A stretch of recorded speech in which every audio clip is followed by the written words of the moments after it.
Sorry to keep you all waiting, but nevertheless, it's finally time to unveil my picks for the absolute worst films of 2015. But before we dive into my top 10 best-string pustules of malignant ooze, let's take a quick look at the ones that didn't make the final cut of my list, my dishonorable mentions. In alphabetical order, they are Black Hat, which was by far the most boring thing that Michael Mann has ever directed, The Boy Next Door, a horrendously bad Jennifer Lopez thriller that would have easily made my top 10 had it not been so damn funny, The Cobbler, the second worst Adam Sandler movie I've subjected myself through last year, The Green Inferno, where the amateur level of acting turned out to be more horrifying than the actual bloodshed, heaven knows what, a heroin abuse drama that proved almost intolerable for me to sit through, The Lazarus Effect, a very poor excuse of a horror movie that sadly won't be the last to be mentioned on this vid, The Loft, a long-delayed whodunit caper that would have done everyone involved a favor had it all remained on the cutting room floor, Mordecai, which marks as the final straw for everyone's tolerance of Johnny Depp's on-screen buffoonery, The Transporter Refueled, another film that can be seen as entertaining for how shittily made it is, and finally, the most unforgivable entry in the Griswold family franchise,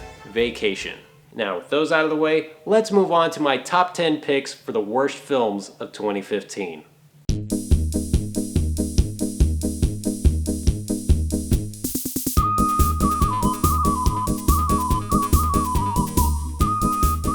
Number 10. Point Break. For all the sequels, reboots, and reimaginings that Hollywood studios got completely right last year, there was still a butt-ton they got completely wrong. Especially when it comes to my number 10 pick, which is a film that tries so hard to differentiate itself from the straightforward narrative and cheeseball fun of the original movie by giving itself a ridiculously super serious tone and a philosophical background that doesn't hold any water no matter how hard you look into it. In doing so, it ultimately commits the biggest sin you could ever make in an action movie, which is boring the audience to death. Seriously, when all of the extreme stunts and action set pieces do absolutely nothing to energize you or keep your interest, you know your film is a complete failure. I would say that it's so bad that it's almost enough to send anyone firing their guns up into the air in a fit of rage, but we've got 9 more films to go, so let's move on. Number 9.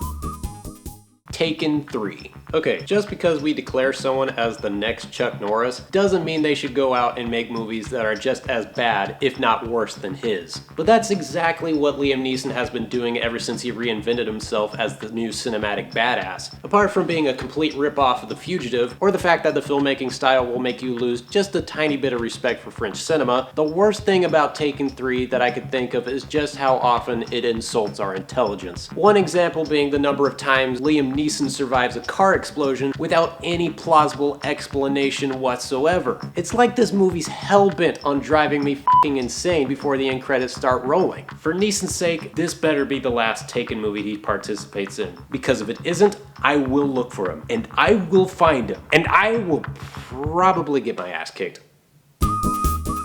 Number 8.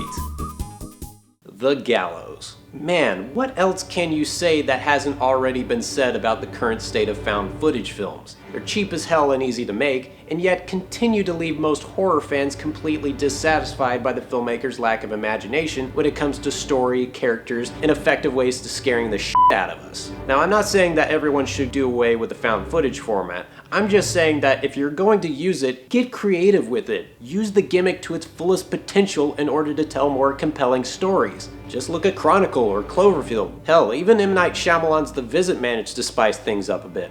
Seriously, if you can't find a better way to use this format than the guy who made After Earth, The Happening, and then you might as well drop the filmmaking gig altogether, because you're wasting everyone's time.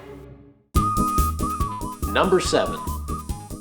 Terminator Genisys. Time travel in film has always been a tricky narrative device, especially whenever it's used to help reboot a beloved franchise. When used carefully, the results can be seen as mightily impressive. When used carelessly, you get films like this massive clusterfuck. Everything that made the original James Cameron films such innovative and groundbreaking pieces of sci-fi action filmmaking has now been tossed aside in favor of making yet another soulless special effects driven shitfest. The alternate timeline they introduced makes absolutely no sense, the CGI looks like it was rendered all the way back in the early 2000s, and it completely wastes a large majority of its on-screen talent. Well, except for Jai Courtney, who's already wasted talent to begin with, but fingers crossed on Suicide Squad though. Aside from a surprisingly good performance by Arnold Schwarzenegger, the damage that Genesis did to this franchise was far too great for it to make any kind of recovery. So it is with a heavy heart that I, on behalf of all broken-hearted fans out there, should say hasta la vista for good to this once promising franchise. Number 6.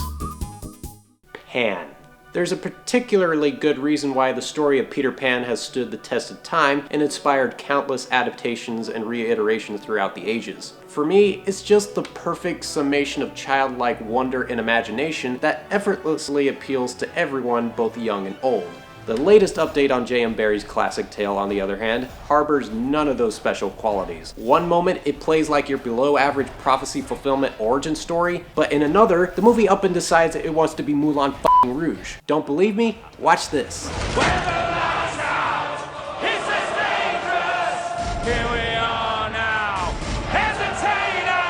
This movie practically went out of its way to take one long stinking piss on the original source that it would not surprise me whatsoever if Hollywood decides to never again revisit the story of the boy who never grew up. Unless of course the folks over at Disney decide to make another film to go along with their string of live action remakes, but until that happens, I wash my hands of this weirdness. Number 5.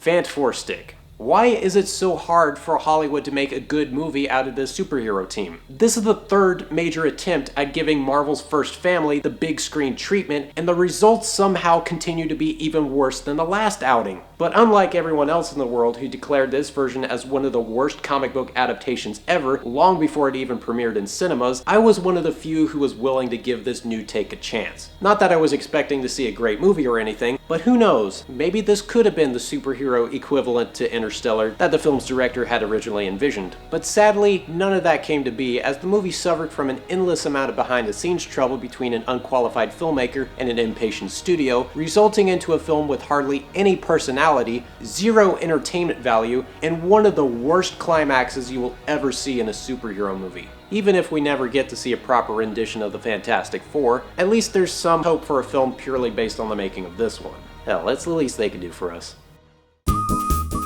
Number 4. 50 Shades of Grey.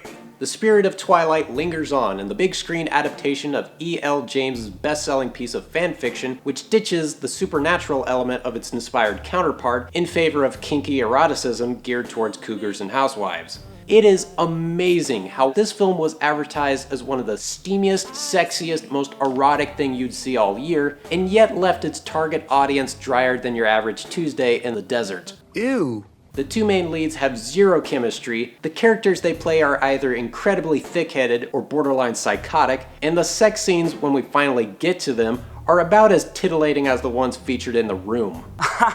How this all resulted in a money-making, Oscar-nominated franchise, I will never f***ing know. But what I do know is if you're looking for something that'll most likely guarantee to make your inner goddess explode, then it's probably about time you get well acquainted with the World Wide Web. Number 3. Aloha. If you hadn't guessed by the title, the film is supposed to be one big love letter to the state of Hawaii and features an enormous cast ensemble which includes Bradley Cooper, Emma Stone, Rachel McAdams, John Krasinski, Alec Baldwin, and Bill Murray, and not a single f***ing one of them could save this movie from becoming such a huge, convoluted mess. You have an aimlessly wandering narrative with characters whose motivations are mostly unclear and subplots that feel like they belong in a completely different movie altogether. Every attempt that this film makes to be funny, charming, or the least bit romantic comes across as forced and artificial, and it just leaves you feeling completely bewildered. So what can be learned from all this? I guess we learned not to do it again. Yes, sir. I'm f***ed if I know what we did. Number 2.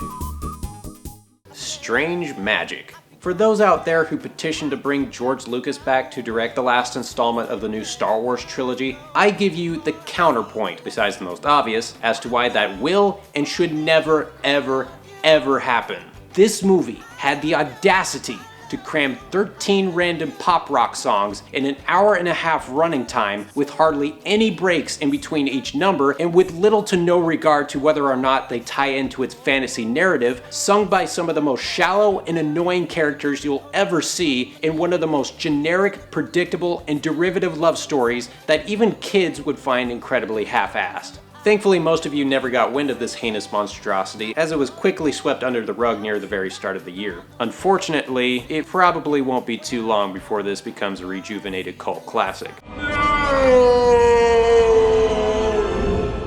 And the #1 worst movie of 2015 is Pixels. Yes, the only thing that gets my blood boiling more than failed reboots, softcore Twilight spin-offs, and a bunch of singing Dark Crystal rejects is Adam Sandler and his gang wiping their collective sphincters over the silver screen. While it may not be the worst thing Sandler's headlined, you can't help but grieve over the lost level of potential that his movie failed to take full advantage of. Everything funny or remotely clever that could have been found in a premise where classic video game characters come to life to take over the world, Sandler and his Happy Madison team completely botched with all the standard tropes and cliches that we've now come to expect. For every cheap product placement or offensive stereotype they unapologetically throw up onto the screen, you can't help but wonder, at least as far as I'm concerned, if Happy Madison Productions is a part of some secret organized cult where they all worship some ancient god, will only be appeased if they keep making juvenile tripe like this.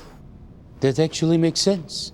But even if that were true, I think I'd rather take my chances with eventual deity than have to sit through any more lazy, tired, childish, sexist, and unfunny bullshit like Pixels. And those were my picks for the worst films of 2015. Did you agree or disagree? Leave a comment below, feel free to subscribe, and stay tuned for the best films of 2015 video, which should be coming up fairly soon. But until then, I'm the host saying, thanks for watching.